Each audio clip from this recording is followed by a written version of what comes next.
आवाज news network, उम्मीद की नई आवाज। उत्तम सर्विस, बेहतर क्वालिटी, कम प्राइस, यही है हमारी पहचान। नमस्कार। आने वाली 14 अप्रैल को हमारे देश के सबसे महान नायक डॉक्टर भीमराव अंबेडकर, जिनकी वजह से हम सबको समानता का अधिकार मिला, शिक्षा का अधिकार मिला, जयंती की मेरे क्षेत्रवासियों को बहुत बहुत शुभकामनाएं। धन्यवाद। हेलो, हाँ अंकुर जी, मेरी आवाज मिल रही है आपको?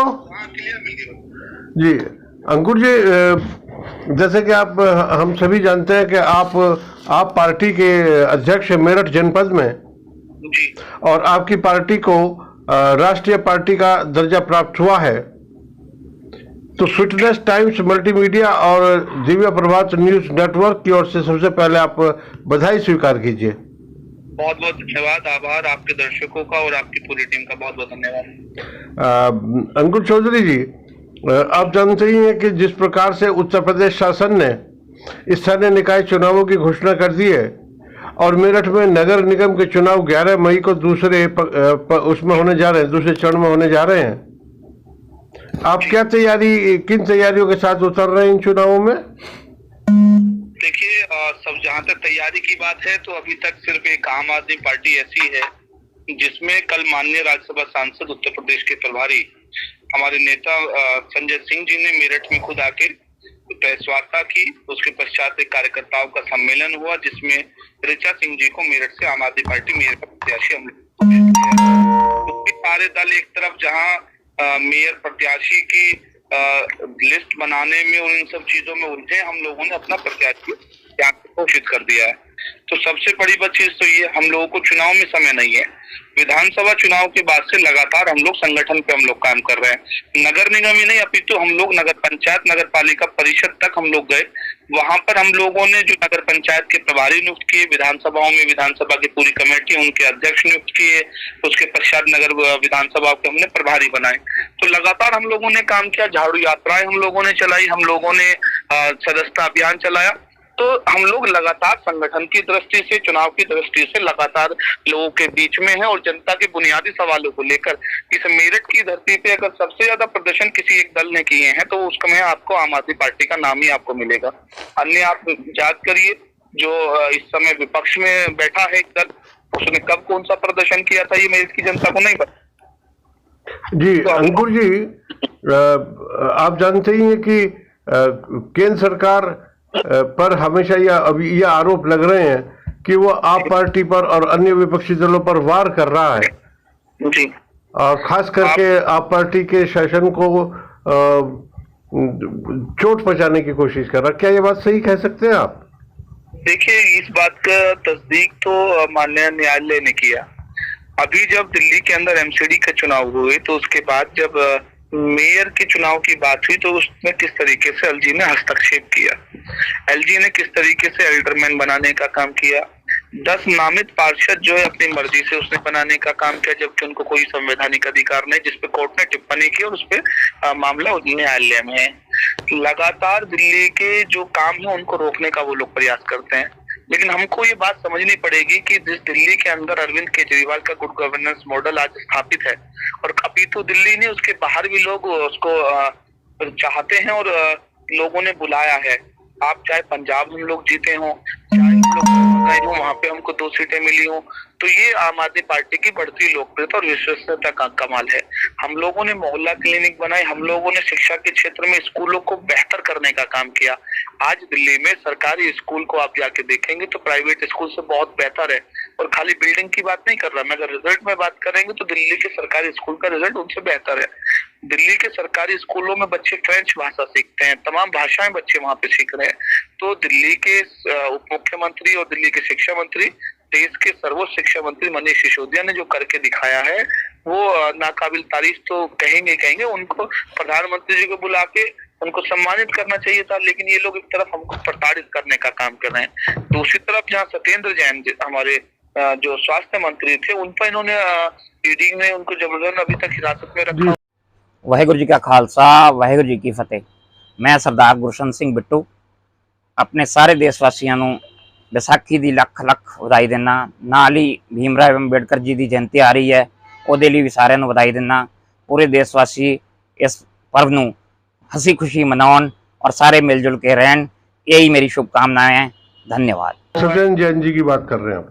जी, तो उन्होंने मोहल्ला क्लिनिक बनाया और वो मोहल्ला क्लिनिक का जो अमेरिका भी कह रहा है कि जज अरविंद केजरीवाल से सीख लीजिए कैसे मोहल्ला क्लिनिक बनता है, तो उसको तरह की जांच, दवाइयां फ्री की, सारी चीज मोहल्ले में हम लोगों ने ट्रीटमेंट पहुंचाया, गली नुक्कड़ जी अंकुर जी, जहाँ तक प्रदेश उत्तर प्रदेश की बात है और नगर निगम के चुनाव की बात है या फिर आगे लोकसभा के चुनाव जो आ रहे हैं, तो समाजवादी पार्टी और बसपा के साथ किस प्रकार से जो है आप पेश आने वाले हैं और क्या स्थिति बनने जा रही है?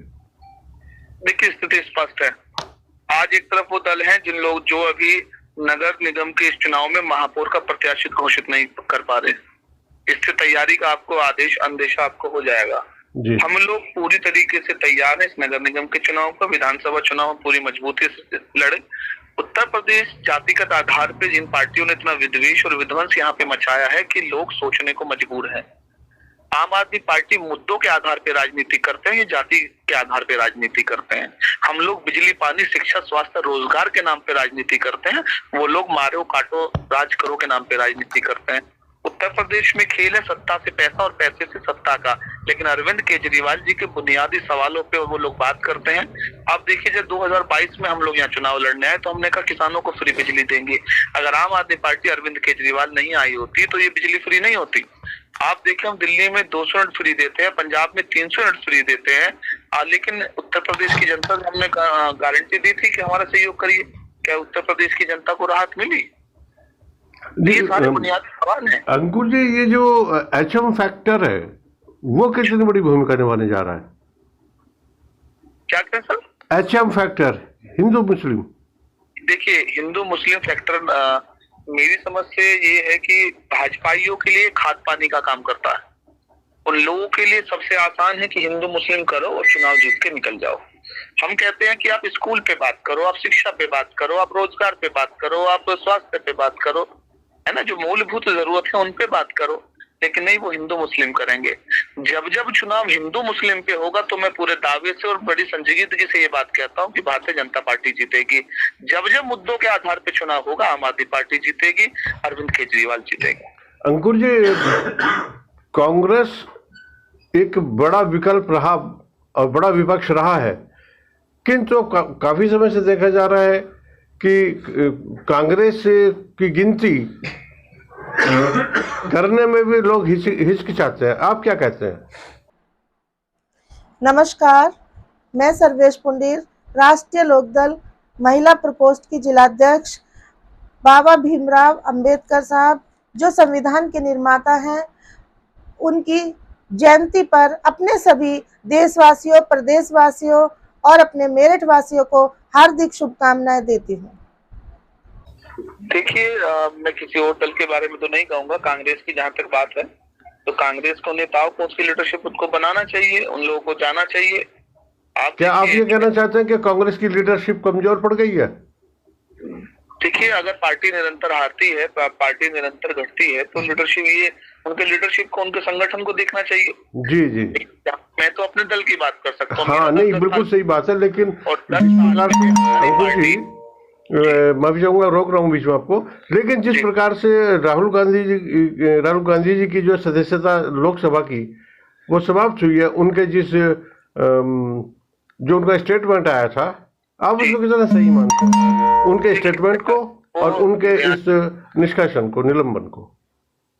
देखिए, वो राहुल गांधी जी का जो निष्कासन किया गया वो देखिए कोर्ट ने किया उस निष्कासन, उसके खिलाफ कांग्रेस को उच्च न्यायालय में जाना चाहिए, अपनी बात रखनी चाहिए। लेकिन जिस तरीके से तानाशाही तरीके से ये लोगों ने इस देश में सारी ईडी है, सीबीआई है, इसका दुरुपयोग हो रहा है। एक फैसले में वो व्यक्ति कभी जांच रुकवाता है और फिर उसको शुरू करवाता है। जो गुजरात कोर्ट से निर्णय आया, उसमें जिस व्यक्ति ने शिकायत की कंप्लेन, वो बीच में जाके कहता है कि नहीं अभी इसकी जांच रोक दीजिए।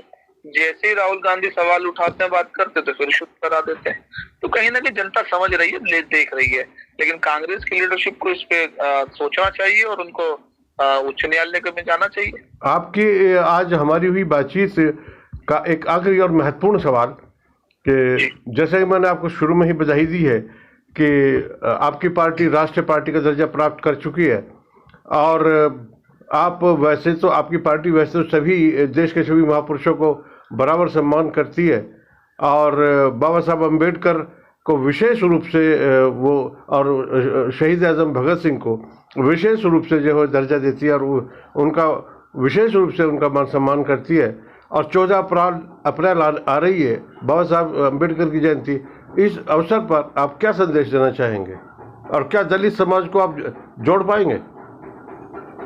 बिल्कुल जोड़ पाएंगे। आप देखिए, इसका सीधा सा उदाहरण ये है कि अरविंद केजरीवाल जी, जब पंजाब के अंदर हम लोग चुनाव लड़ने जाते हैं, कांग्रेस के दलित मुख्यमंत्री चरणजीत सिंह चन्नी, हम लोग उनके खिलाफ चुनाव लड़ते हैं तो उनको हराने वाले हमारे सामान्य परिवारों के लड़के मुख्यमंत्री को हरा देते हैं। तो ये सारी जी आपने बाबा साहब भीमराव अम्बेडकर जी की इस हिंदुस्तान के अंदर एक एक व्यक्ति कृतज्ञ है कि उन्होंने इस देश का संविधान दिया। उस संविधान की मार्फत मुझे और आपको ये ताकत मिलती है लोकतंत्र में अपनी बात की अभिव्यक्ति की, आजादी की। तो बाबा साहब के संविधान को हम लोगों को मनाना चाहिए, उनके कई चीजों का अनुसरण करना चाहिए। और मुझे लगता है कि जब समाज के लोगों को बराबरी में आप लेके आएंगे तो समाज भी आगे प्रगति करेगा और हम सब लोग प्रगति करेंगे।